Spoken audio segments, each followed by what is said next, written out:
mass 2 kg is placed on inclined rough surface as shown in the figure of coefficient of friction mu. If g equal to 10 metre पर second square the net force on the block will be. ये चार option दिए गए हैं, इसमें से पता करना है कौन सा सही है। तो ये हमको दिया गया है। अब इसी में क्या करना है, हमको बताना क्या कि ब्लॉक पर कितना फोर्स लगेगा ये पता करना। ठीक, तो चलो हमारे पास कुछ सामान है, मैं दिखा देता हूँ। ठीक, अब मान लेते हैं ये हमारे पास है क्या, ऐसे है। ठीक, अब ऐसे है। ठीक, तो अगर ऐसे है तो इस पे ये बॉडी ऐसे रखी गई। ठीक, अब मान लेते हैं इस बॉडी पर क्या है, फ्रिक्शन है। ठीक, इस बॉडी पर क्या है, फ्रिक्शन है। तो अगर ये बॉडी यहाँ से क्या होगा, इधर आ रहा है। ठीक, तो अब ये ध्यान देना है, ये तभी आएगा जब इसकी फोर्स जो इधर नीचे की तरफ गिर रहा है, इधर की तरफ। ठीक, तो अगर इसकी फोर्स उधर की तरफ जो फ्रिक्शन फोर्स से अगर ये बॉडी अगर इस ये जो इधर मूव कर रहा है इधर, तो अगर इसका फोर्स इधर ज्यादा होगा तब तो बॉडी क्या कर जाएगा, मूव कर जाएगा। और अगर बॉडी अगर इसका फ्रिक्शन फोर्स इसके डायनामिक फोर्स से अगर क्या हो गया, ज्यादा हो गया फ्रिक्शन फोर्स, तो बॉडी क्या करेगा, मूव नहीं करेगा। बात समझ रहे हैं? अगर इसका स्टैटिक फोर्स जो होता है ना, वो अगर स्टैटिक फोर्स इसका डायनामिक इधर की तरफ जो फोर्स लग रहा है, अगर वो फोर्स स्टैटिक फोर्स ज्यादा हो गया तो बॉडी मूव नहीं करेगा। और डायनामिक फोर्स जो इधर की तरफ फिसल रहा है, अगर इसकी फोर्स इधर वाले ज्यादा होगा कंपैरिजन टू उधर, तो क्या होगा, बॉडी मूव कर जाएगा। बात समझ आ गई नहीं? चलो, तो अब मैं इसको क्या कर देता हूँ, सॉल्व। तो अगर यहाँ पर क्या है, अब देखो इसको मैं इधर बना देता हूँ, ध्यान देना, आराम से, कोई दिक्कत नहीं।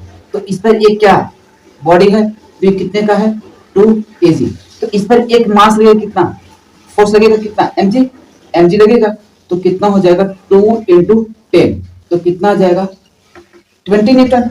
अब यार यहाँ पर कितना एंगल है, 30 डिग्री। तो इधर की तरफ कितना फोर्स लगेगा, mg sin 30, हाँ mg sin 30।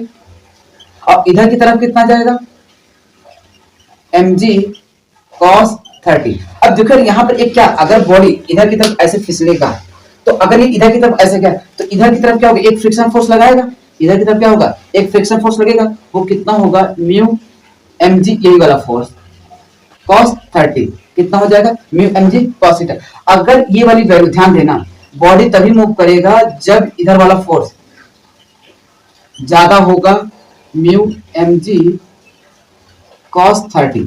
और अगर इक्वल हो गया तो बॉडी क्या करेगा, मूव नहीं करेगा। तो पहले हम ये चेक कर लेते हैं क्या ये वैल्यू इससे ज्यादा है, कम है, क्या है। ठीक, तो मुझे ये चेक, अगर ये वाली वैल्यू इससे ज्यादा हो गया तो बॉडी क्या करेगा, मूव कर जाएगा। क्या कर जाएगा, मूव कर जाएगा। इतनी बात समझ आए? बिल्कुल। तो अगर मैं इसको चेक करूं तो यहाँ पर हो जाएगा कितना, इसका कितना न्यूटन, 20।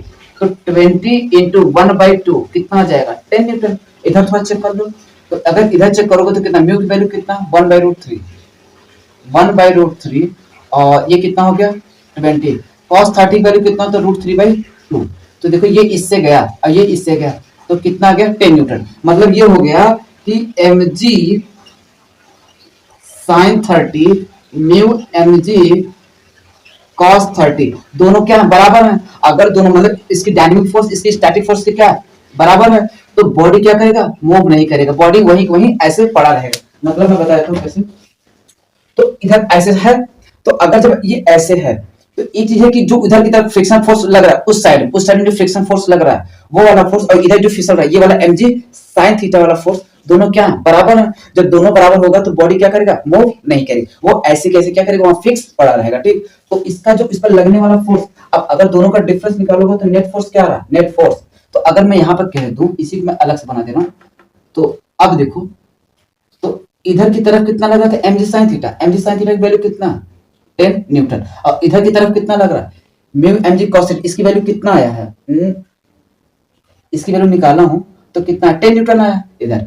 तो अब देखो पूरी, अब इधर की इस डायरेक्शन कितना, 10 न्यूटन, इधर भी कितना, 10 न्यूटन। तो F नेट कितना हो जाएगा, F नेट तो क्या हो जाएगा, 10 - 10 तो कितना आएगा, 0 न्यूटन। कितना, 0 न्यूटन। तो बॉडी क्या करेगा, मूव नहीं करेगा। तो आंसर मेरा क्या होगा, बी ऑप्शन। बात समझ में आ गया, बहुत बेसिक तरीके से बताया हूँ, बाकी समझ में तो आ जाना चाहिए। ठीक, तो जितना भी अभी तो नीट है, इसके बाद जितना भी तुम्हारा मेंस एडवांस जितना होगा ना, सब भर भर के कराऊंगा।